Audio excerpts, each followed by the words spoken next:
So once we've added the vision onto the About page, we can click on where it says Smart Goals and start adding our own SMART goals. So let's think about this. So I want to cook my own food. Click on the SMART goal wizard and we can give our first SMART goal a name. So let's think. So I'm going to learn how to make toast for my breakfast. I can give it a description here and explain how I'm going to make this specific, measurable, achievable, realistic and time bound. I can click on the more options here and then I can actually give it a date. So I can say when I'm going to start my goal. I'm going to start that goal today. And when do I want to end it, or maybe review the goal? So I'm going to end it in 4 weeks. If I wanted to, I can break it down into sub-steps, which means I can break it down into little jobs within the SMART goal. And I'm going to do that. So I'm going to click on Create Sub-Steps and then Next. So the first step might be cutting the bread.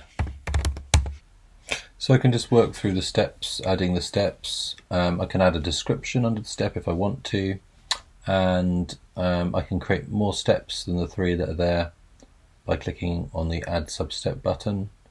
And also I can add more steps to the SMART goal, throughout the duration of the goal. If I want to add more, if I need to add more, I can just edit that goal and add more steps.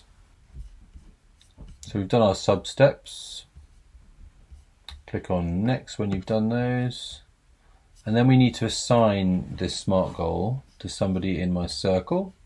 So I'm going to assign this to the user. So I'm going to click on their picture and create SMART goal. There we go. So we've created our first SMART goal in the vision of cooking my own food. And the SMART goal is called Learn How to Make Toast. It's assigned to the supported user there. It's given a date when it starts and when it finishes, or when it's going to be reviewed. So we've made it measurable and specific, and we've broken it down into these steps. And when the user's completed these steps, we can sign them off as complete. To sign them off as complete, you just click on the little checkbox there, and then we can say whether the SMART goal has been met or not met, or perhaps they found that goal too easy, so they exceeded it. Let's say it's been met, and then we can also link that to the 12 supports here.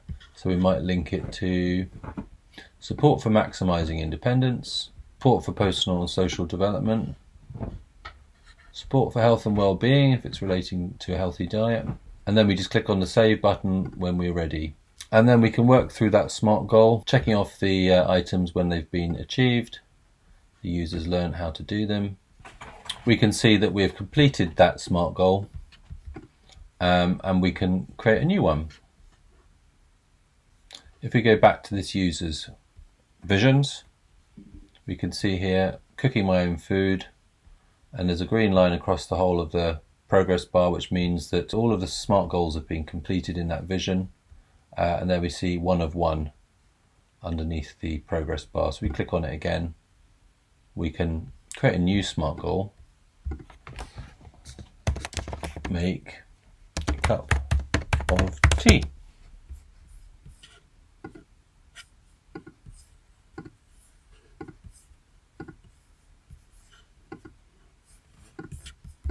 And that's my latest SMART goal that I'm working on.